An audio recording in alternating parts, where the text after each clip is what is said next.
안녕하세요 여러분, 제이미입니다. 오늘은 간호사로 일을 하는 중에 만나뵌 여러 환자분들을 통해서 제가 생각하게 된 또는 제가 느끼게 된 미국 사회의 문제점에 대해서 한번 말씀드려 볼게요. 여러 가지 주제가 있겠지만 그 중에서도 마약에 대해서 한번 이야기 나누어 볼까 합니다. 미국으로 이민 오기 전에도 한국에서 뉴스나 신문, 여러 가지 매체 등을 통해서 미국에서는 마약 문제가 정말 심각하다는 것을 익히 들어서 알고 왔어요.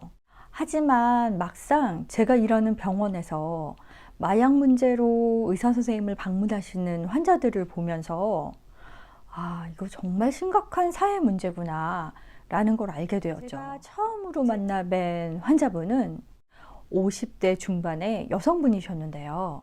50대 중반이라는 나이에 비해서 외모가 너무 나이 들어 보이셔서 생명에 지장이 있을 수 있는 큰 병을 앓고 계시는 환자일 거라는 짐작만 했었습니다. 여러 가지 이상이 생기셔서 의사 선생님과 의논을 하시기 위해서 방문하셨기 때문에 마약이 주된 요인이라고 방문 이유가 쓰여 있지 않았거든요. 그런데 환자의 진찰을 마치신 의사 선생님께서 후속 조치를 위해서 저에게 이런저런 말씀을 하시는 중에 이분이 마약 중독으로 인해서 문제를 가지고 계신 분이라는 걸 알게 된 거죠. 그 환자분은 거의 30여 년을 마약에 중독이 돼 있으셔서 몸이 모든 기능을 제대로 하지 못하고 있다고 말씀을 하셨어요. 환자분을 만나 뵙고 난 뒤에 구글에서 검색을 했는데 마약 중독 전후를 비교해주는 사진들이 많이 검색이 되더라고요. 그 환자분이 가지고 계신 겉모습과 비슷한 분위기의 사진들이 정말 많았습니다. 그날 이후로 마약 중독이 되면 사람이 어떻게 피폐해질 수 있는지, 어떤 모습으로까지 노화가 진행되는지를 알게 되었죠. 그런데 그날 제가 정말 놀란 부분은 그 환자분의 겉모습보다 환자분을 대하는 의사 선생님과 다른 간호사들 또는 병원 스태프들의 반응이었어요. 마약 환자를 여러 번 봤기 때문에 이 환자분이 새롭거나 놀랍거나 하지 않은 거예요. 저는 정말 많이 놀랐지만 제가 놀랐다는 사실을 겉으로 표현할 수 없을 정도로 태연한 주변 반응? 그것이 저를 더 놀라게 한 그런 날이었던 의사 선생님께 실은 제가 그 환자분을 보고 처음 보는 마약 중독 환자분이셔서 많이 놀랐었다고 제 느낌을 말씀드렸더니 의사 선생님은 솔직히 그 환자분은 그렇게 심각하게 걱정하지 않으신대요. 정말로 의사 선생님이 걱정되시고 두고두고 생각하시는 환자분들은 가임기의 여성, 20대부터 30대, 40대까지의 여성분들인데 마약 중독이 되신 분들을 정말 많이 걱정을 하신대요. 정상적으로 일반적인 생활을 하시기가 힘들고 마약 중독으로 인해서 모든 것이 다 파탄이 나가지고 남자친구를 생각 없이 그냥 만나시는 분들이 많으시대요.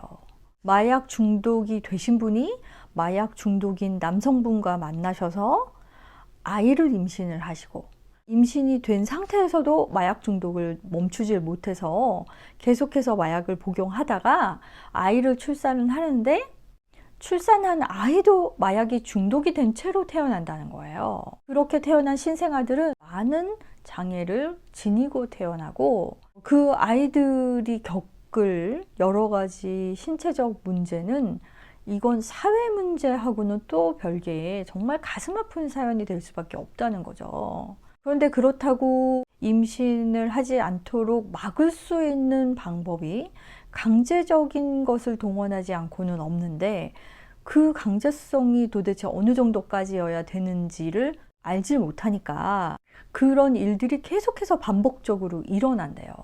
그래서 저희 의사 선생님은 나이가 좀 되셔서 본인의 몸만 아프셔서 오시는 환자분들은 오히려 마음이 가볍게 진찰을 하신다는 거예요. 그 소리를 듣고 나서 제가 머리가 띵 해지더라고요. 그 후에는 병원을 방문하시는 대부분의 마약 환자분들은 주로 젊은 연령층의 분들이세요. 하루는 21살이 되신 젊은 남성분이 방문을 하셨는데 방문하신 이유가 콧물 코막힘이라고 작성을 하셔서 감기 증상으로 오신 줄 알았어요. 근데 들어가서 인터뷰를 하는 중에 알게 된 것이 환자분께서 코케인을 흡입하셨는데 코로 그 코케인을 한 이후에 코를 훌쩍거리는 걸 멈출 수가 없더라는 거죠. 한 며칠 뒤면 그 증상이 없어질 거라고 생각을 했는데 심하게 훌쩍거리고 있는 거죠, 본인이. 그래서 거기에 놀라셔가지고 오셨더라고요. 그런데 뭐 특별한 뾰족한 방법이 있는 건 아니고 그 증상이 없어질 때까지 그냥 기다릴 수밖에 없다는 대답만 듣고 돌아가셨어요. 20대 여성분 한 분은 주말에 친구들과 파티를 하다가 마약을 살짝 복용을 했는데 그 다음날 아침부터 몸이 좀 안 좋더니 갑자기 기절을 했다는 거예요. 심장에 문제가 생긴 거 아니냐 그러면서 검사를 받으러 오셨더라고요. 그분 역시 여러 가지 테스트를 해드리고 다 정상으로 나오셔서 마약을 사용하는 것은 건강을 해칠 수 있다라는 정보들을 가지고 집으로 돌아가셨죠. 20살의 여대생이 찾아왔었어요. 할머니와 함께. 그 여대생은 명문대에 입학한 지 1년 만에 중퇴를 하게 되신 거예요. 마약 문제로. 파티를 하는 중에 친구들이 권해서 대마초를 시작했다가 조금 더 강도가 센 마약을 추천을 받은 거죠. 그 주사로 주입하는 히로인 마약까지 접하게 된 거예요. 헤로인이라는 마약까지 접하게 되면 그게 멈추기가 힘들대요. 겉보기에도 마약 중독자처럼 보였어요. 그러니까 그만큼 그 마약이 독했던 것 같아요. 가족들이 다 같이 그 여대생이 다시 정상으로 돌아올 수 있도록 노력을 이것저것을 해봤는데 도저히 안 되니까 중퇴를 한 거죠. 그 과정을 지켜본 할아버지 할머니가 너희들이 살고 있는 도시 거기서는 이 아이를 망칠 것 같으니 내가 살고 있는 이 시골로 얘를 데려가서 요양을 시키고 치료를 해서 다시 돌려보내마 하고 아이를 데려오신 거였어요. 선생님께 이 아이가 재활치료를 받을 수 있도록 좀 도와달라고 그 방문을 하신 거였거든요. 병원을 방문하시는 마약 중독 환자분들의 연령대는 다양하지만 20대를 전후로 한 환자분이 더 많으세요. 대부분의 그 20대 전후의 마약 환자분들은 처음으로 마약을 접하게 된 계기가 다 친구들이었어요. 친구와 파티. 그 두 단어가 20대들이 마약을 접하게 되는 루트더라고요. 특히나 대학생들 같은 경우에는 신입생 때 파티를 하면서 대마초를 처음 접하고 이 친구들이 권유하면서 하는 말이 대마는 건강에 해를 끼치지 않는다.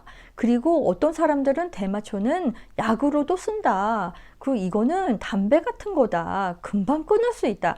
이렇게 권유를 한대요. 그래서 처음에 시작을 한다고 하더라고요. 물론 그 대마초를 한두 번 해보고 자기가 몸에 안 받는다고 생각하고 한두 번 접해보기만 하고 멈추는 학생들도 있긴 있어요. 그런데 병원에까지 찾아오는 학생들을 보면 대마초로 시작을 했는데 멈추질 못해서 학업을 이어나가질 못하고 대마초뿐만이 아니라 조금 더 레벨이 높은 마약에 도전을 하게 되는 그런 계기가 되는 거더라고요. 그러니까 다시 한번 짚고 넘어가야 될 것은요. 제가 일하는 병원은 시골 동네에 있다는 거예요. 코로나 팬데믹이 발생했을 때 뉴욕시티에서 코로나로 정말 많은 사람들이 돌아가시고 문제가 되고 연일 뉴스에서 난리가 날 때요. 저희 동네는 그럼에도 불구하고 한 8개월 이후까지도 코로나 환자가 없었어요. 그 정도로 저희가 시골입니다. 그런데 마약 환자들이 이만큼 있는 거예요. 큰 도시에서는 얼마나 많은 마약 환자가 있을지 상상이 가세요?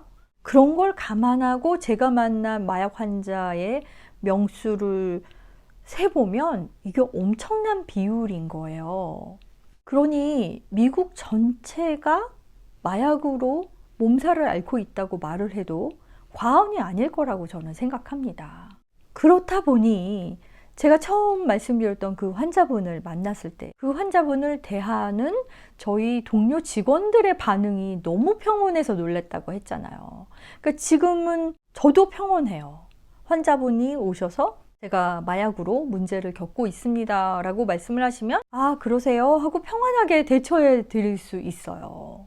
예전에는 뉴스에 교통사고가 나면 크게 보도가 됐지만 이제는 교통사고가 너무 많아서 모든 교통사고가 다 보도가 되지 않는다. 모든 살인사건이 다 뉴스에 보도가 되지 않는다. 그런 것과 같이 마약도 너무 많아서 모든 마약 환자가 다 심각하게 여겨지지 않는 수준인 거. 최근에 만나뵌 마약 환자분이 20대 후반의 은행원이세요.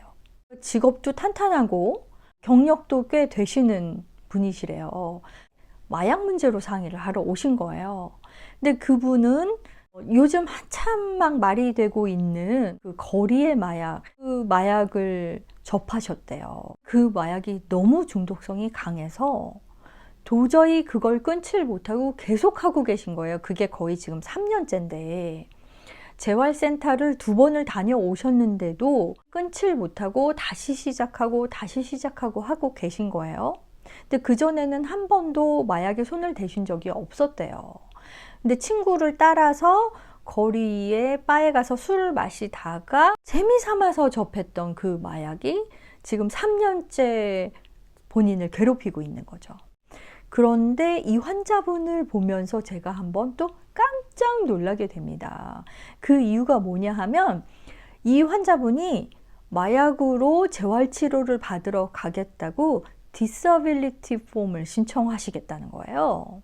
디서빌리티 폼은 몸이 아플 때 병원의 의사가 이러이러한 이유로 이 환자는 병가를 받을 수 있어야 합니다 라고 진찰을 하면 회사에 신청을 할 수가 있어요. 병가를 내달라고. 병가를 내는 중에는 일정 퍼센테이지의 월급을 받을 수 있고 그 직장에서 잘리지 않도록 보장을 해줍니다.